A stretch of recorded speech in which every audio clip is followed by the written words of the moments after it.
تمكن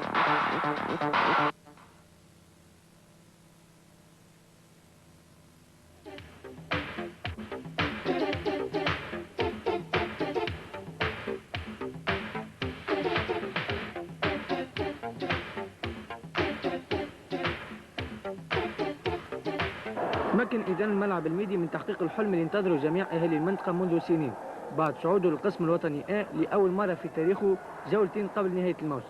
هو حلم راود كل مواطنين هذه البلدة وتحقق هذا الحلم والحمد لله.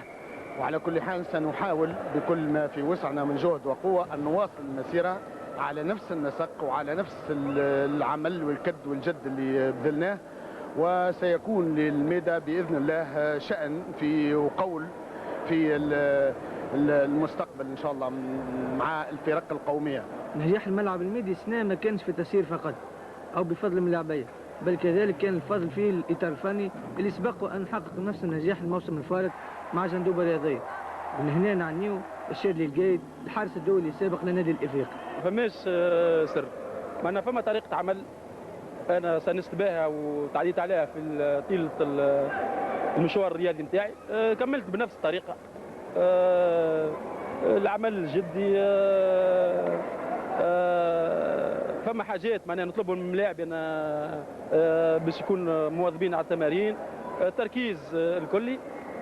ومن شيء اخرى معناها نطلب المصداقيه نتاع المسيرين. كي فما عده عوامل كي يتقابلوا، سواء معناها شادي القايد ولا اي ممرض اخر ينجم ينجح. ونحب هالمناسبه نهدي الصعود هذايا ولا نتيجه الايجابيه للروح الفقيد العزيز حمادي الخلادي اللي هو كان استاذي ومرني وهو اللي علمني كره اليد.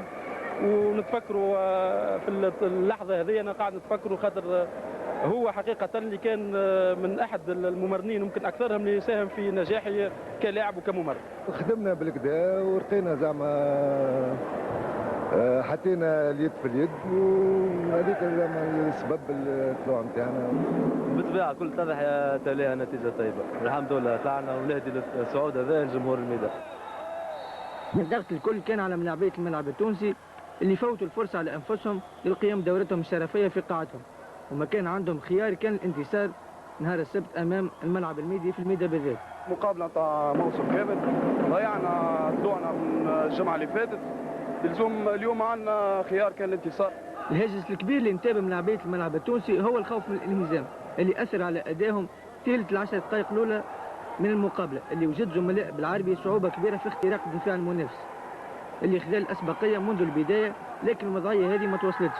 ومن نتيجة 3-2 آخر أسبقية للملعب الميدي توصل الملعب التونسي من تعديل في الربع ساعة الأول 3-3، ثم أخذ الفارق والسيطرة على كامل ردهات المقابلة بعد ما عرف كل من الحبوبي وخصوصا الجزائري خلف الله كيفاش يستغلوا هفوات المنافس ويلعبوا الهجومات المعاكسة السريعة والمدروسة لإنهاء الفترة الأولى لفائدتهم 10-8.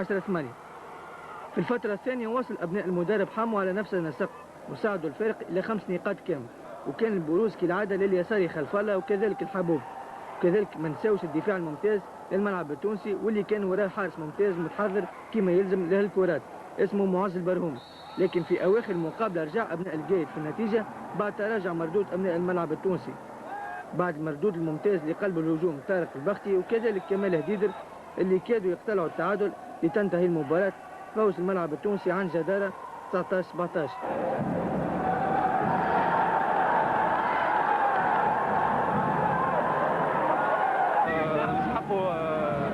اليوم ما تربطش على برشا جوارات، كنا ولاد صغار خدمنا الناس الكل، خدمنا طعام كامل، توا طلعنا الزاد وان شاء الله بقدرة ربي عام الجاي باش نحاولوا نتفاداو باش ما عادش نرجعوا السنة ديما هكا، السنة ديما هكا. الحمد لله معناها على النتيجة اللي تحصلنا عليها.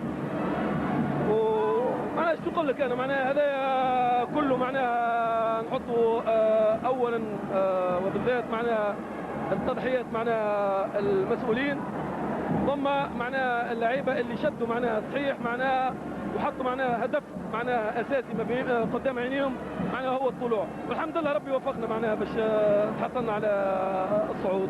قدماء الملعب التونسي اللي شاركوا في ولعبوا كرة اليد هما اللي حشنا باش يرجعوا باش يفيقوا العملاق الراقد اللي هو الملعب التونسي. الملعب التونسي نعاودها عملاق راقد في كرة اليد، وانا متاكد كان ترجع وتتضافر الجهود تاع القدماء بحول الله نوصلوا نعملوا حاجه. اذا صالح يظهر لي انت مش تكمل